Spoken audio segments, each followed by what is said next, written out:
The TRURO murderer, James Miller, who was from and operated in South Australia, was a strange serial killer, as he did not lay a finger on the victims, at least not while they were alive. The actual killing was done by his lover and partner in crime, Chris Worrell, yet Miller was given up to 6 consecutive life sentences and died in jail after serving 28 years. Miller was just 11 when he was sent to a reform school. With no formal education, he resorted to stealing for a living and sometimes worked as an itinerant laborer. By the time he met Worrell in jail, he had clocked up more than 30 convictions, including breaking and entering and robbery. He was serving 3 months in an Adelaide jail for breaking into a gun shop when he shared a cell with Worrell, who was on remand for rape. He already had a 2-year suspended sentence for armed robbery. When they got out, they shared a flat and worked together on a laboring gang for Unley Council. Miller said this was the best time of his life. He was infatuated with Worrell and would perform oral sex on him while Worrell perused bondage magazines. However, Worrell preferred having sex with women. Handsome and charming, he had no trouble picking them up. Miller would drive him around cheap hotels, bus stops, and train stations looking for prey. Then he would drive Worrell and his latest conquest to a remote spot and go for a walk while the couple had sex. Sometimes Worrell would tie the women up, but he released them afterwards. Everything changed on the 23rd of December 1976 when they spotted 18-year-old Veronica Knight in a shopping center. She had become separated from a friend while doing last-minute Christmas shopping and accepted a lift from Worrell and Miller. They drove her out to the foothills near Adelaide. When Miller returned from his walk, he found that Worrell had raped and murdered her. Miller said that Worrell pulled a knife and threatened to kill him if he did not help dispose of the body, which they dumped in a wooded area near Truro, 50 miles northeast of Adelaide. Worrell was in a black mood after the killing, but was his old self by the time they went back to work again the next morning. They were out together again on the 2nd of January, 1977, when Worrell picked up 15-year-old hitchhiker Tanya Kenny. They drove to Miller's sister's house. No one was home. Miller waited in the car while Worrell and Tanya went inside. Worrell came out and asked for Miller's help.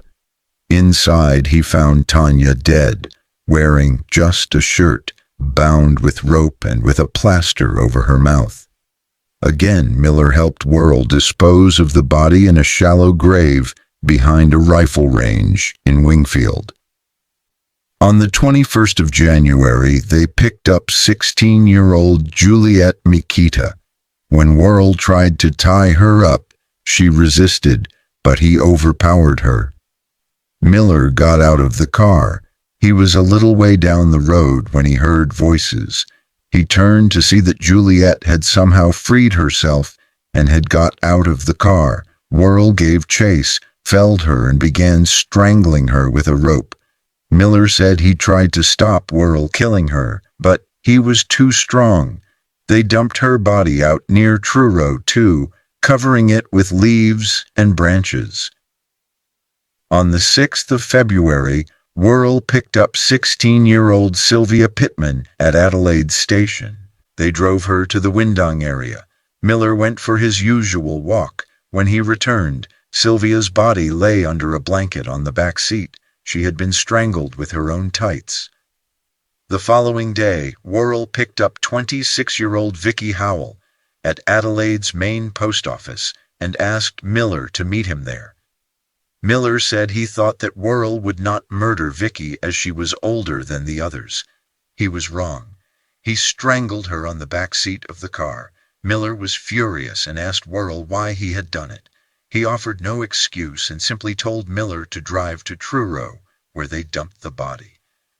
2 days later, on the 9th of February, they did a U-turn in the street to ask 16-year-old Connie Iordanides, a.k.a. Connie Jordan, if she wanted a lift home, but she grew fearful when they drove off in the wrong direction. After they parked up, Worrell forced the screaming girl into the back seat of the car. Once more, Miller walked away. When he returned, Connie had been strangled and raped. Again, her body was dumped near Truro. In the early hours of Sunday, the 12th of February, they picked up 20-year-old hitchhiker Deborah Lamb.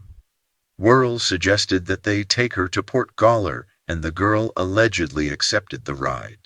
Once they reached the beach there, Miller left them alone and went for a walk in the scrub. When he returned to the car, Worrell was standing in front of it, filling in a hole by pushing sand into it with his feet. Deborah had been strangled with her own tights, which had been wrapped around her mouth and jaw 7 times. She had possibly been alive when they buried her, as sand and shell grit was found in her lungs when her body was recovered. A week later, they were out with Deborah Scusa, girlfriend of a man Worrell and Miller had known in jail.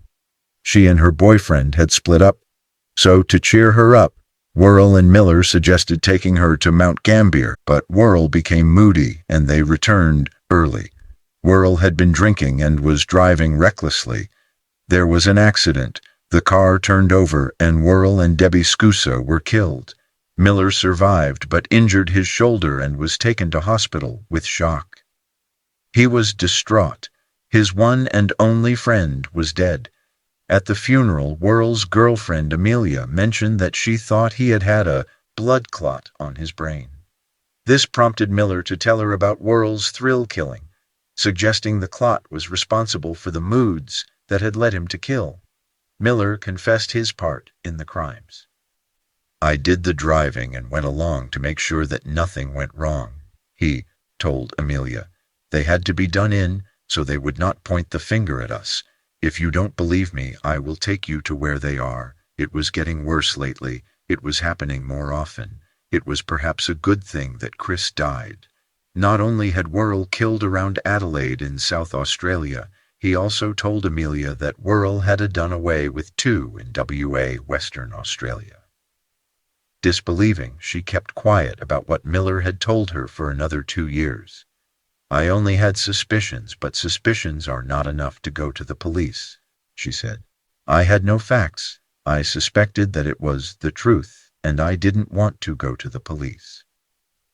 On the 20th of April, 1978, a young man was out looking for mushrooms in the bush around Truro when he found what he took to be the leg bone of a cow. When he returned with his wife 5 days later, they found that there was a shoe attached to the leg, and the toenails had been painted with nail varnish. Bloody clothes were found nearby. The body was that of a young woman, later identified as Veronica Knight. Almost a year later, bushwalkers found the body of Sylvia Pittman about half a mile away. The police noted that 5 other women had gone missing from Adelaide at around the same time, so they searched the whole area. They found the bodies of Vicky Howell and Connie Iordanides, but they were badly decayed and provided few clues.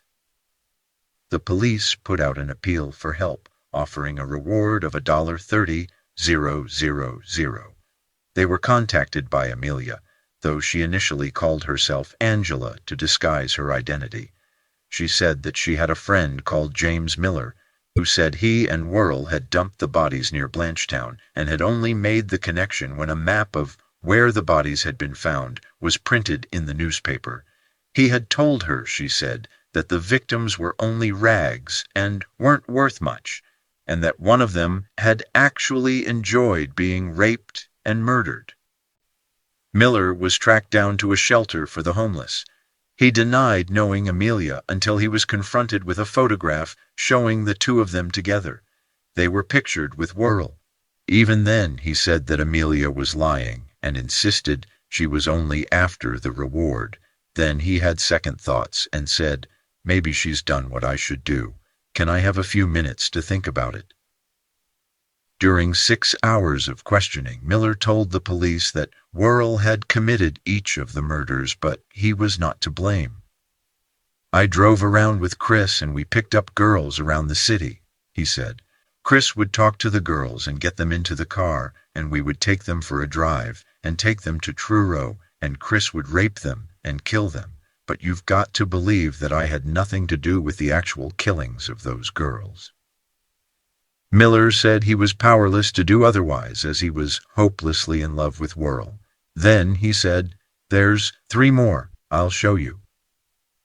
That night, Miller was driven under heavy escort to Truro, Port Gawler, and the Wingfield dump site, where he pointed out the locations of the remains of 3 more girls: Debbie Lamb, who had been engaged to be married, Julie Makita, who had been on her way home, and Connie Jordan, who had been waiting for a friend to go to the movies. At his trial in February 1980, Miller pleaded not guilty to 7 counts of murder. It did not wash. The prosecution argued that after the first killing, he must have known what was going to happen. At any time he could have gone to the police, so it was his fault that the following 6 of the young women were dead. In the eyes of the law, Miller was involved in a joint venture with Worrell, so was equally culpable. However, he was found not guilty of the murder of the first victim, Veronica Knight. The jury agreed that he did not know that Worrell intended to murder her. He was given 6 life sentences. In July 1984, Miller was interviewed in prison after a 43-day hunger strike. "Chris Worrell was my best friend in the world," he said. "If he had lived, maybe 70 would have been killed, and I wouldn't have ever grassed him in." In late 1999, James Miller applied to have a non-parole period set, in the hope that one day he might be released. On the 8th of February 2000, Chief Justice John Doyle of the South Australian Supreme Court granted Miller a non-parole period of 35 years from the date of his arrest.